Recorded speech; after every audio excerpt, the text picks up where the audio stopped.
बहुत काबिल एक्टर्स हैं, अभी आए भी थे कुछ दिन पहले।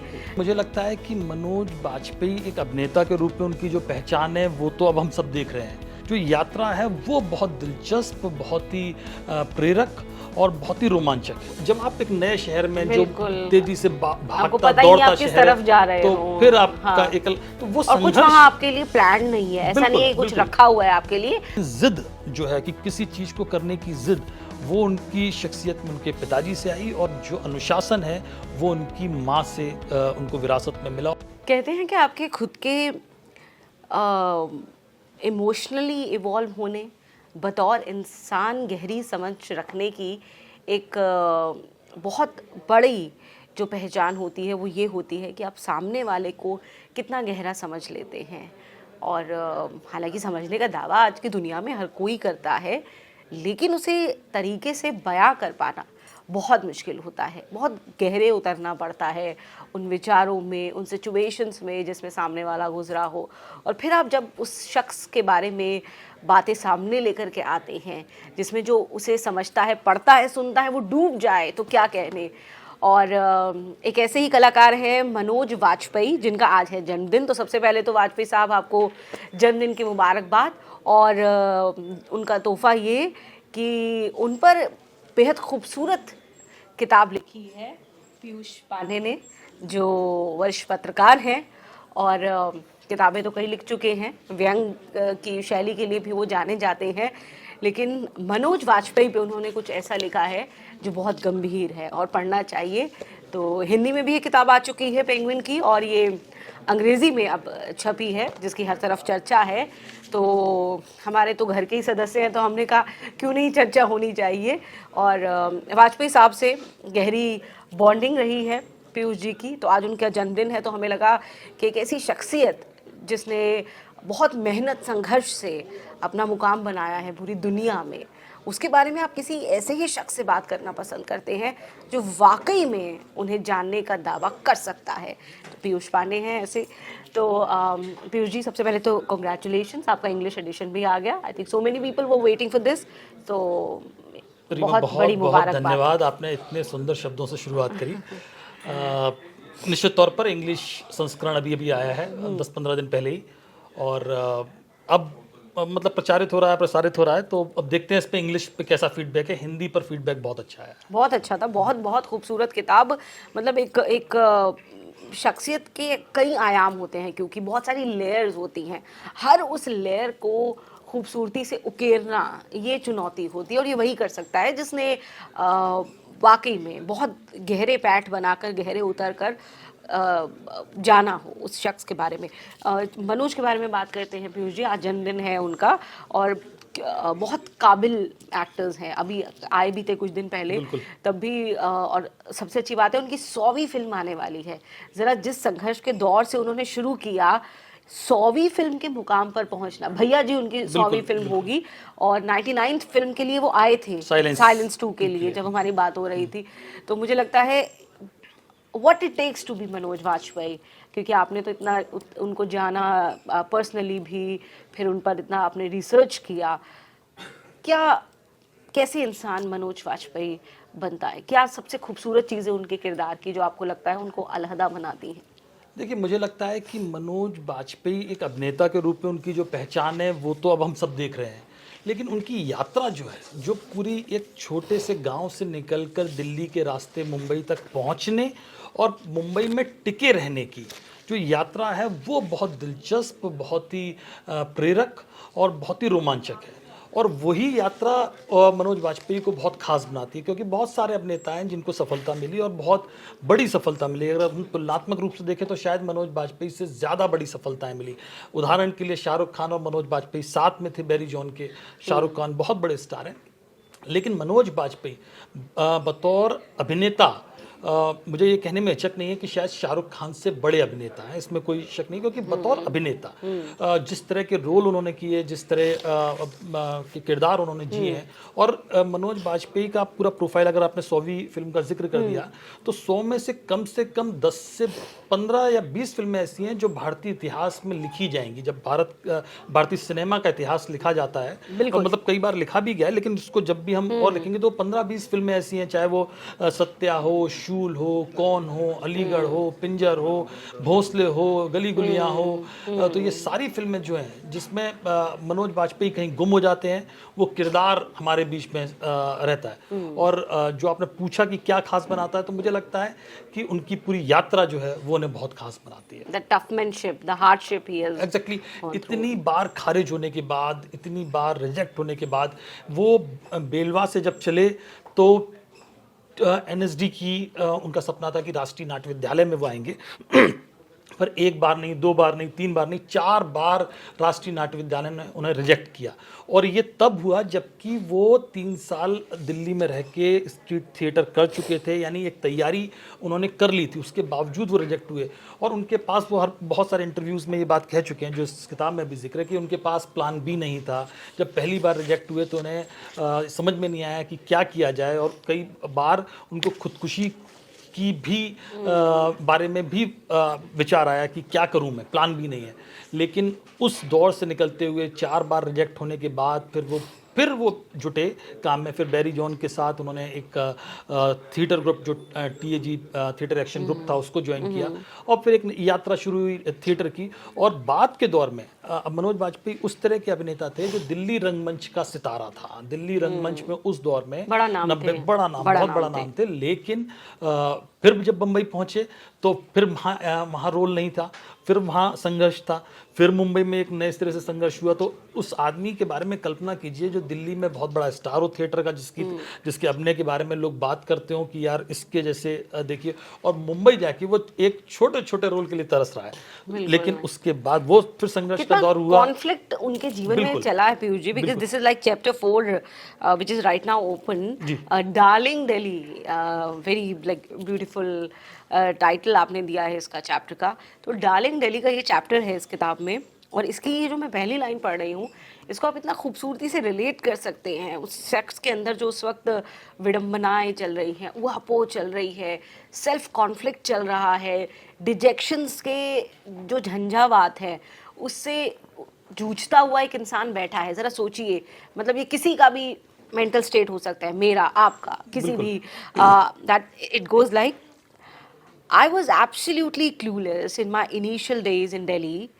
If I was asked to catch bus number 302, I would keep staring at the vehicle's registration plate for hours. मतलब आप एक शून्य में तकता हुआ आदमी जिसके पता ही नहीं है कि जीवन में आगे कहाँ जाना है, ये उनकी मेंटल स्टेट मनोज वाजपेयी की आपने बताई। नहीं, ये बेसिकली है कि जब आप बिहार के एक छोटे से गांव से आते हो, जब पटना पहुंचना भी बहुत मुश्किल होता था। वो दौर 1980 का अलग था। आज हम जिस तरह से बिहार को देख रहे हैं या जिस तरह से देश को देख रहे हैं वो अलग है। ये बहुत आधुनिक है, जहाँ मोबाइल की सुविधाएं, ट्रांसपोर्टेशन बहुत अच्छा है।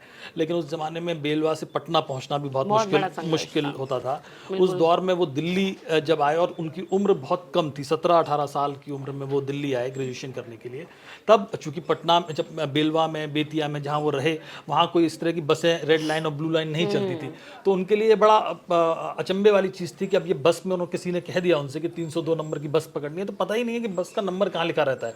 वो जो ऊपर 302 और 99 नंबर, जब हम लोग दिल्ली यूनिवर्सिटी जाते थे तो वो उसकी रजिस्ट्रेशन प्लेट पर तक रहे हैं। तो क्योंकि वो जब आप एक नए शहर में जो तेजी से भागता दौड़ता शहर तरफ जा रहे तो हो, फिर आपका एकल, तो वो और कुछ वहाँ आपके लिए प्लान नहीं है, ऐसा नहीं है कुछ रखा हुआ है आपके लिए, आपको जाना है, आपको कुआं खोदना और पानी पीना है। बिल्कुल।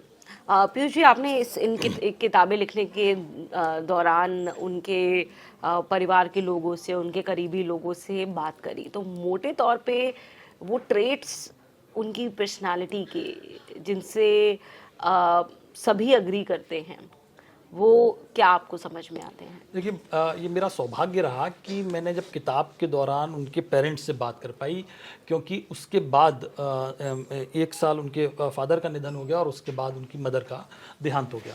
तो ये मेरा सौभाग्य था कि मैंने दोनों से बात की, लंबी लंबी बात की, 2-2 ढाई घंटे, और कई सारे किस्से उन लोगों ने सुनाए। जो आपने ट्रेड्स की बात की, तो मुझे लगता है कि एक है ज़िद, वो उनके पिताजी की शख्सियत में भी शामिल है। कई सारे किस्से उनके पिताजी के भी इस फिल्म में, क्योंकि वो भी बहुत बड़े फिल्मची थे, जो फिल्में देखते थे। और एक किस्सा तो उनकी बहन ने मुझे ये बताया था कि वो भी एक ज़माने में अभिनेता बनना चाहते थे, और वो पुणे फिल्म इंस्टीट्यूट भी चले गए थे। मनोज वाजपेयी के पिता। मनोज वाजपेयी के पिता वो गए थे, मतलब अपने कॉलेज की तरफ से पुणे, वहाँ पुणे फिल्म इंस्टीट्यूट देखने की इच्छा हुई तो वो चले गए। उनकी बहन ने ये कहा कि जिस दिन वो पहुँचे तो वहाँ ऑडिशन चल रहे थे, और उनके फादर ने भी ऑडिशन दिया। ये अलग बात है कि उनका नहीं हुआ। और उनकी बड़ी बहन ने मुझे बताया कि उनके पिताजी शायद ये किस्सा बताते थे कि जब वो ऑडिशन देने गए थे तो मनोज कुमार और धर्मेंद्र भी वहाँ पर थे। तो ये एक किस्सा है। तो वो कितने बड़े फिल्मों के शौकीन रहे उनके फादर। लेकिन ज़िद जो है कि किसी चीज़ को करने की ज़िद, वो उनकी शख्सियत में उनके पिताजी से आई, और जो अनुशासन है वो उनकी माँ से उनको विरासत में मिला। और ये दो जो क्वालिटी हैं, इसने मनोज वाजपेयी को गढ़ा, इसमें कोई शक नहीं है। बिल्कुल। और एक ये भी हमने देखा पीयूष जी कि वो एक अनकन्वेंशनल स्टार के तौर पे उभरे हैं।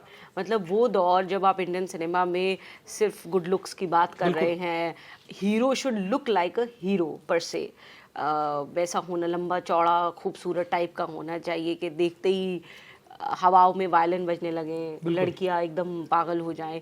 उस दौर में आना, सिर्फ और सिर्फ अपने अभिनय के दम पर जगह बनाना, मुझे लगता है ये बहुत कम लोगों ने ये नीश क्रिएट करी। एंड मनोज वाजपेयी सबसे प्रोमिनेंट नाम इस लीग में रहेंगे जब भी इस पर आगे डॉक्यूमेंटेशन होता है। इसमें कोई शक नहीं। नसीरुद्दीन शाह और ओमपुरी के बाद ये दो नाम जो थे, जो बहुत बड़े नाम हैं, वो पैरेलल सिनेमा जब 1980 और 1970 के दशक में था, तो ये दो बड़े नाम, नसीरुद्दीन शाह और ओमपुरी। उसके बाद अगर कोई नाम है तो मनोज वाजपेयी है, जो 1990 में सामने आया। And that was such an era of huge transition of cinema. उसका एक किस्सा बड़ा इंटरेस्टिंग है कि जब आप मोस्ट गुड लुकिंग एक्टर्स को देख रहे हैं, मैं आपको किस्सा वो बता रहा हूँ छोटा सा, कि वो मनोज वाजपेयी ने बैंडिट क्वीन एक फिल्म की थी जिसमें उन्हें मान सिंह का रोल मिला था। मान सिंह का रोल एक बूढ़े डाकू का था, सफ़ेद दाढ़ी थी, उनके पास डायलॉग्स नहीं थे फिल्म में। और मान सिंह का रोल करने बैंडिट क्वीन दुनिया भर में सराही गई, दुनिया भर में पसंद की गई। लेकिन मनोज वाजपेयी का किरदार ऐसा था कि वो अपनी उम्र से बहुत ज़्यादा अधेड़, क्योंकि तब तो जबकि उनकी उम्र केवल 28-30 साल थी, और वो मान सिंह का किरदार 50-55 साल का अधेड़ डकैत था। तो जब वो बम्बई गए, बम्बई में संघर्ष के दौरान राम गोपाल वर्मा से मिले, एक दौड़ फिल्म का ऑडिशन चल रहा था, तो मनोज वाजपेयी ने राम गोपाल वर्मा को बताया कि मैंने बैंडिट क्वीन फिल्म की है। तो राम गोपाल वर्मा खड़े हो गए कि बैंडिट क्वीन की है, वो तो मैंने कम से कम 5 बार देखी है, कौन सा रोल किया? तो मनोज वाजपेयी ने कहा मान सिंह का रोल किया। कहता मान सिंह का? वो तो बहुत बूढ़ा था, तुम तो बहुत जवान हो। तो कह नहीं साहब, किरदार के लिए उसको बूढ़ा बनाया गया था। कह रहा मैं 5 साल से तुमको ढूंढ रहा था, लेकिन कोई मुझे तुम्हारा नाम और पता नहीं बता के दे रहा था, फोन नंबर, क्योंकि वो दौर मोबाइल का नहीं था, जब मोबाइल नहीं होते थे और किसी को पता नहीं, क्योंकि कोई डायलॉग्स नहीं। तो फिर राम गोपाल वर्मा ने कहा कि देखो तुम रुको, मैं तुम्हारे साथ बड़ी फिल्म बनाऊंगा। तो मनोज वाजपेयी ने कहा नहीं साहब, आप मुझे दौड़ में छोटा सा रोल जो है वो दे दो पहले। तो बड़ा इंटरेस्टिंग किस्सा इसमें है कि राम गोपाल वर्मा ने कहा कि तुम्हें मुझ पर विश्वास नहीं है, तो कहते नहीं साहब पैसे की ज़रूरत भी है। तो फिर वो दौड़ में परेश रावल के हेंचमैन, एक गुंडे का छोटा उसके वो रोल किया उन्होंने 35,000 रुपये के लिए। लेकिन राम गोपाल वर्मा ने फिर सत्या, और सत्या के बाद पूरा खेल बदल गया। बिल्कुल। खैर राम गोपाल वर्मा का भी खेल क्यों बदला ये समझ में नहीं आया। मतलब मुझे लगता है इंडस्ट्री में कुछ कल्ट फिगर्स क्रिएट करने वाले, कुछ एक्टर्स को सबसे खूबसूरती से सामने लाने वाले वो रहे हैं राम गोपाल वर्मा। फिर खैर अब अपने अपने किस्से हैं सबके, उत्थान और अफसान हर सबका। हाँ बिल्कुल बिल्कुल बिल्कुल सही कह रहे हैं। बिल्कुल। To wind up with Piyush ji, आपको क्या लगता है कि मनोज वाजपेयी जैसे अभिनेता कहीं ना कहीं दूसरी एक लीग ऑफ एक्टर्स के लिए तो थ्रेट हो ही जाते हैं, और जिस तरीके के वो रहे हैं अभिनेता, वो उनका स्वभाव अलग है, वो बहुत हमें पार्टीबाजी करते हुए नहीं दिखाई देते हैं, इन जनरल हमें कभी वो कंट्रोवर्सीज में नहीं दिखाई देते हैं। ऐसे में भी एक जो सर्वाइवल ऑफ द फिटेस्ट वाली इंडस्ट्री है, हर इंडस्ट्री ही है खैर, लेकिन बॉलीवुड सबसे ज़्यादा है।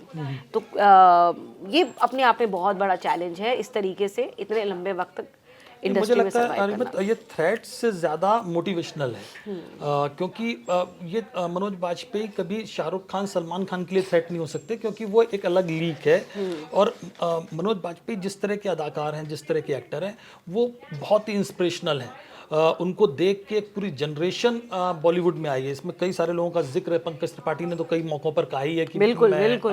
मनोज वाजपेयी को देख के और वो तो कहते हैं पटना में, हाँ, गुरु मानते गुरु हैं, मानते हैं। तो गुरु वो, मानते हैं। पंकज त्रिपाठी, जयदीप अहलावत, ये सारे लोग ये सारे लोग जो है जो मनोज वाजपेयी को बहुत एडमायर करते हैं। और और ये उनको बड़ी देख के बड़ा अच्छा कोइंसिडेंस है कि आज मनोज वाजपेयी के जन्मदिन पर आपने सही कहा, उनके फैन एक्टर हैं जयदीप, और वो अभी आने वाले हैं। वाह, तो आप उनसे उनसे आप बात बिल्कुल होने बात वाली कर सकते हैं। तो ये सारे एक्टर वो हैं जो मनोज वाजपेयी को देखकर मतलब इंस्पायर हुए, मोटिवेट हुए। और कई सारे मतलब इसमें हैं किस्से किताब में, जो लोग अपना दूसरा काम छोड़ के, जैसे गुलशन देवैया, वो कुछ और कर रहे थे, वो छोड़ के मनोज वाजपेयी को देखने के बाद उनको लगा कि नहीं साहब, एक्टिंग ही करनी है, और आगे। और फिर मनोज वाजपेयी अब उस दौर में हैं जहाँ वो मोटिवेट ही करते हैं, क्योंकि आप उनको देख के रोल की तैयारी करना सीखते हो। कई सारे एक्टर्स से मेरी बात हुई किताब लिखने के दौरान भी, तो कहते हैं कि वो शारिब हाशमी मेरे दोस्त भी हैं, तो उन्होंने बताया कि किस तरह से वो छोटी छोटी बातें मनोज वाजपेयी पकड़ते हैं, और उनके संग सिर्फ रहने भर से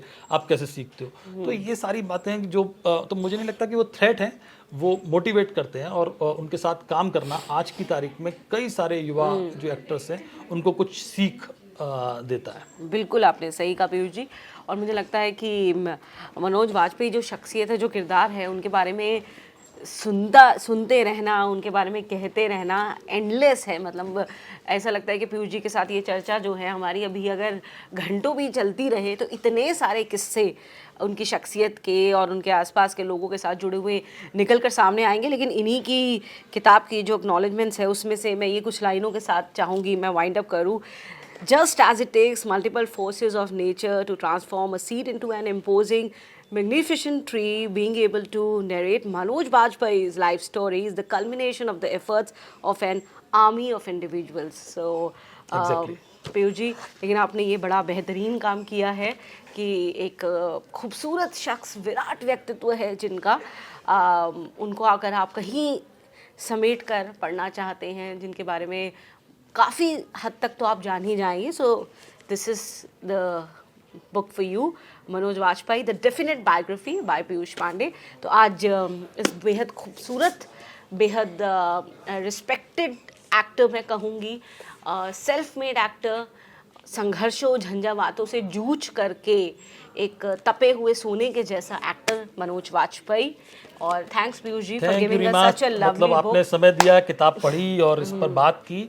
मुझे लगता है कि जब दर्शक किताब पढ़ेंगे तो उनको सिर्फ किस्से और कहानियां ही नहीं मिलेंगे, एक पूरी जर्नी के दौरान वो पल मिलेंगे जहां आपको लगता है कि हम अपनी लाइफ में, ऑर्डिनरी लाइफ में भी कई बार डिसअपॉइंट होते हैं, कई बार निराश होते हैं। तो वो कैसे निराशा के बहाव से आदमी उभरता है। और हमारे चैलेंजेस, जो हम एक गाना ना कि दुनिया में कितना गम है, अपना मेरा गम गम तो बहुत कम है, तो कितना वो गम समझ है में आता है टाइप कि से। बस हाँ। कैसे आदमी पार पाया और इस पोजीशन पे पहुंचा। Thank you very much. Thank you so much Piyush ji, thank you, lovely talking to you. Thank you, same here.